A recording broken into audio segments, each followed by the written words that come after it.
大家好，我叫席美。因为我的中文不太好，所以我试试用英文。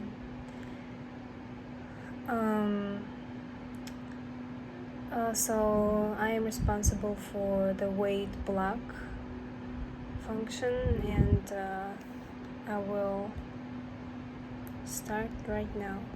So the first page. The wait block makes our program wait for something before continuing the next block in the sequence. And you can wait for a certain amount of time for a sensor to reach a certain value or for a sensor value to change. On the next page, I am introducing the first function is to choose the wait mode. Use the mode selector to select a wait mode, and choose the time mode to wait for a specified amount of time in seconds. Choose a sensor type and a compare mode to wait for the sensor to reach a certain value. Choose a sensor type and a change mode to wait for the sensor to change to a new value or by a certain amount. And the inputs available will change depending on the mode, and there are different kind of modes. There are time, sensor compare modes, sensor change modes. Next, I will introduce the sensor compare modes. So each of the sensor types listed on the wait block has one or more compare modes. A compare mode will continuously read data from the sensor and wait for it to reach a value that you specify. And some types of sensor data can be compared to a threshold value, and other types can be compared to certain specific values. Next, let's move on to waiting for a sensor threshold value.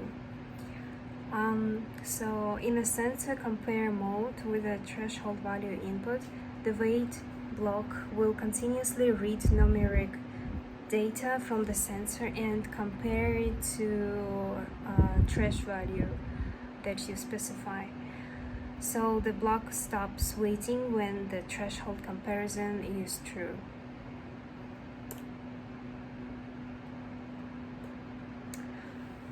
Now let's talk about waiting for specific sensor values. There are several compare modes of the wait block that allow you to wait for specific sensor values. So you can see them on the slide. There are 6 of them.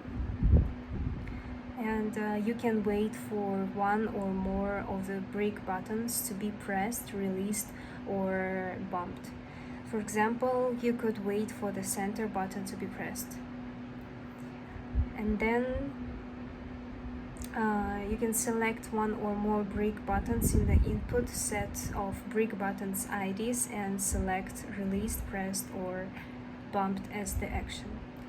So the wait block will wait until any one of the selected buttons to do the selection action.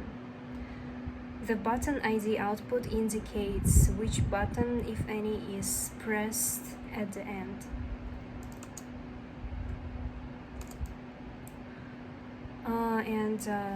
The next one is sensor change modes.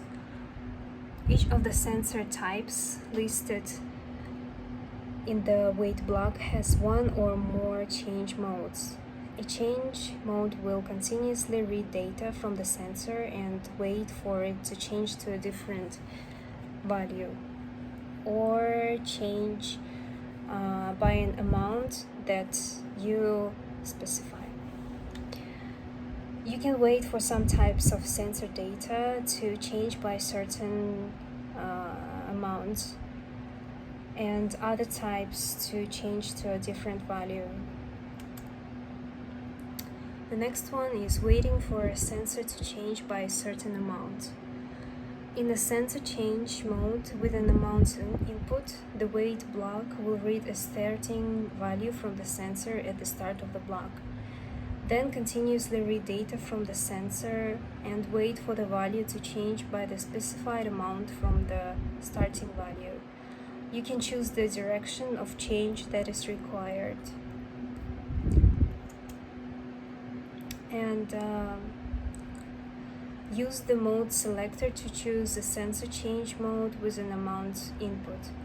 If the mode uses a port, use the port selector to make sure that the port matches the port on the EV3 brick that the sensor or motor is connected to. Choose the type of direction of change you want to wait for in the direction, increase, decrease, or any, and enter the change amount. Choosing any for the direction will make the block wait for the sensor value to either increase or decrease by the specified amount. And finally, the last one is waiting for a sensor to change to any different value. So there are 5 change modes of the wait block allow you to wait for a sensor to change to any value that is different than the value at the start of the block. So the first one, host buttons, change host buttons, wait for any one of the brick buttons to be pressed or released. And the button ID of the button that was pressed or released is output in button ID. It was my presentation of the wait block. Thank you for your attention.